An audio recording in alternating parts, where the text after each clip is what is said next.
歡迎收睇阿 D 揾故仔。咁樣呢，呢一次呢，我哋講嘅呢，就係一個學堂嘅靈異事件。咁樣多多少少呢，身邊嘅人呢都會睇過啦，或者係聽過啦。學堂入邊呢有好多靈異事件嘅。今日呢，我哋就請到一個嘉賓啦，就我朋友啦，就佢係有陰陽眼嘅，就佢喺中學嘅時候呢遇到一啲好靈異嘅事件啦。咁樣先自我介紹先啦。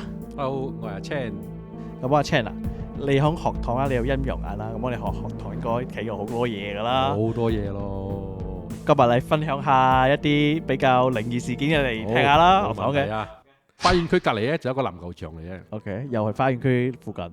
就響隔離嘅啫。哇，咁我嗰度都好猛啊，嗰一區。好猛啊！最猛其實係嗰度啊，老實講，即係最陰沉就係嗰度咯。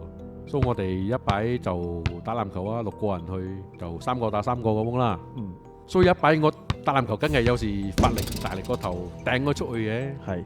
一掟出去之後，咪成過咗3-4秒，我哋諗住去執翻嗰隻波嗰粒波嘅。OK。但係佢就彈翻嚟咗成粒。過咗3-4秒正彈翻嚟，咁樣絕對未彈到嘢噶咯喎。其實我哋喺度諗，究竟有冇彈到嘢？因為隔離有幾棵樹。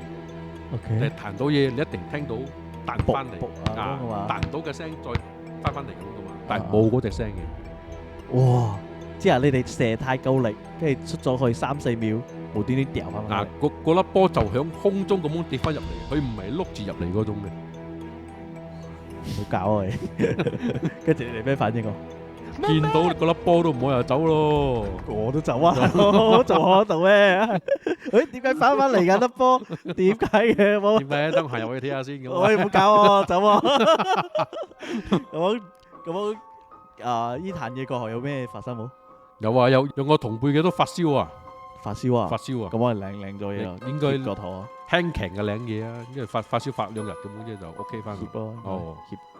哦，係嗰粒波係隔一日先執翻去嘅啫。我仲間執翻去。係啊，學堂啊，大佬邊度唔係私人㗎？阿公啊，私人嘅喎。阿公啊，嗰粒嘢。好似冇咩掂啊，有嘢喐過。應該攞俾翻阿公，阿公應該攞收藏嗰粒嘢，俾嘢掂過。阿粒標，瞓咗拎咁位，邊度封住佢咯？This right here is the Annabelle doll, as you can see。講如果你哋喺學堂咧，又遇到啲乜嘢靈異事件咧，都可以喺 comment 度寫俾我哋知啦。跟住記得 follow 呢個阿 D TV 同埋阿 D 揾嘢食啦。多謝我哋嘅 channel。好，今日節目差唔多啦，我哋下一次見，拜拜。拜拜。